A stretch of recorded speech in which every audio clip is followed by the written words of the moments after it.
Queridos alunos, tudo bem com vocês? Vamos dar início a mais uma aula de Direito Civil e hoje a gente vai falar sobre negócios jurídicos. Vamos falar tanto dos requisitos de existência como os requisitos de validade dos negócios jurídicos no direito civil brasileiro.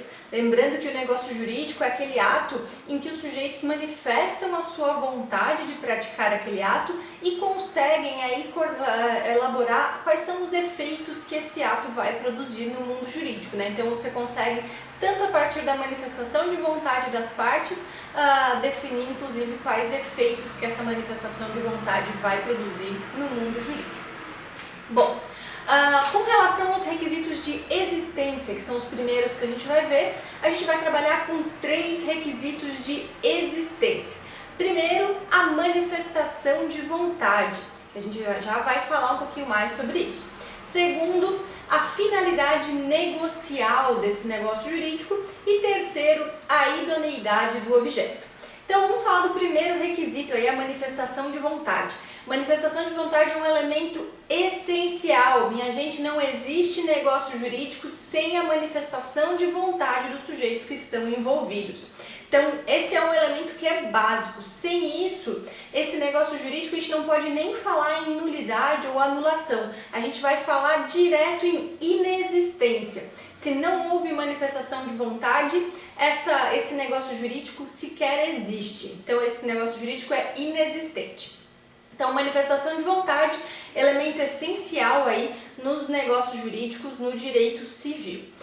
Essa manifestação de vontade, ela vai ter algumas características, né? Primeira coisa, essa forma com que a manifestação de vontade é exarada em mundo jurídico, ela não tem uma forma específica, a não ser que a lei determine que determinado negócio tem que ter uma forma específica. Mas, em regra, a manifestação de vontade é livre. Isso está lá no artigo 107 do Código Civil, que vai dizer pra gente que a validade da declaração de vontade não dependerá de forma especial, senão quando a lei expressamente exigir. Então, basicamente, se a gente não está falando de alguma situação em que a lei exige que a manifestação de vontade seja por determinada forma, por exemplo, uma compra e venda por meio de escritura pública e averbação no registro de imóveis, que é o caso de uma compra e venda de um imóvel, se a gente não está falando de uma situação que a lei traz uma forma específica, essa manifestação de vontade é livre, ou seja, ela pode ser escrita, pode ser por gestos, pode ser oral, pode ser pelo WhatsApp, pode ser pelo Facebook, enfim, é livre, a gente não tem uma forma específica, salvo nos casos previstos em lei. E essa manifestação de vontade, ela pode ser expressa ou tácita. Então, regra geral, essa manifestação de vontade tem que ser expressa. Existem algumas situações que a lei vai admitir uma manifestação de vontade tácita, mas isso não é a regra no ordenamento, até porque existe um artigo que vai falar expressamente o que significa o silêncio no negócio jurídico. Vocês lembram que a gente conhece um ditado popular aí, quem cala consente? Quem nunca ouviu esse ditado, né? Pois bem, a gente, apesar de ouvir isso com bastante frequência, quem cala consente, isso não é a regra no mundo jurídico, então a gente precisa ficar bastante atento a isso. Não é assim que as coisas funcionam no direito civil brasileiro. Então a gente vai ver o que diz sobre isso lá, o artigo 111 do Código Civil. E ele fala: o silêncio importa anuência quando as circunstâncias ou os usos o autorizarem e não for necessária a declaração de vontade expressa.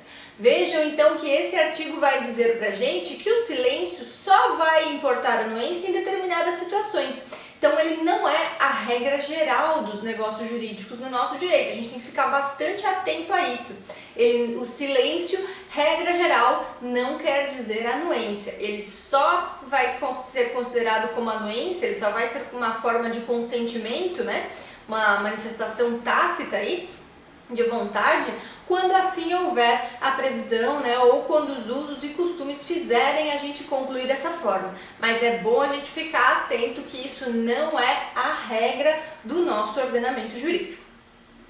Outra questão importante que a gente precisa comentar e que é uma previsão bem interessante que o código traz é com relação à reserva mental. O que é a reserva mental? Olha só, vamos ver o que diz o artigo 110. Ele diz: a manifestação de vontade subsiste ainda que o seu autor haja feito a reserva mental de não querer o que manifestou, salvo se dela o destinatário tinha conhecimento.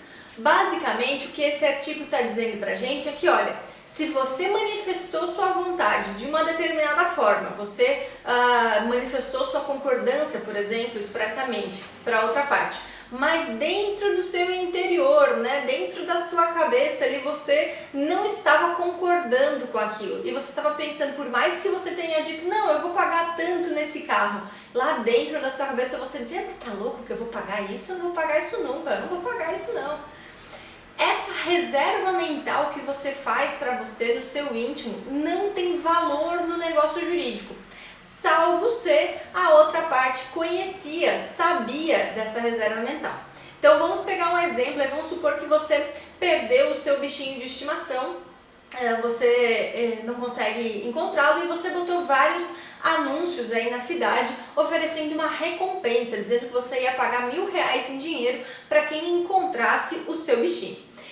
E vamos supor que você comentou com o seu vizinho, assim, pessoal, tá louco que eu vou pagar R$1.000 para quem achar? Eu não, uma vez que eles acharem, uma vez que alguém achar o bichinho, eu tô feliz da vida, eu aqui não vou pagar nada, nem tenho R$1.000 para pagar, não vou pagar.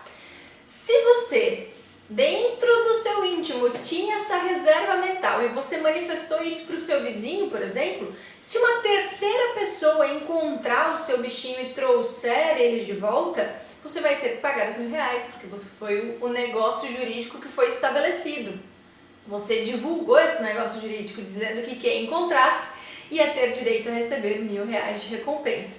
Então, se uma terceira pessoa que não sabia, não tinha conhecimento dessa sua reserva mental encontrar o seu bichinho, esse pagamento é devido, sim, de fato. Agora, se o seu vizinho que tinha conhecimento da sua reserva mental, né, se ele que já sabia da sua intenção de não pagar, encontrou o seu bichinho e te devolveu, ele não vai poder cobrar de você, porque ele vai se encaixar lá na parte final do artigo 110, que vai dizer, né, que salvo se o destinatário tinha conhecimento.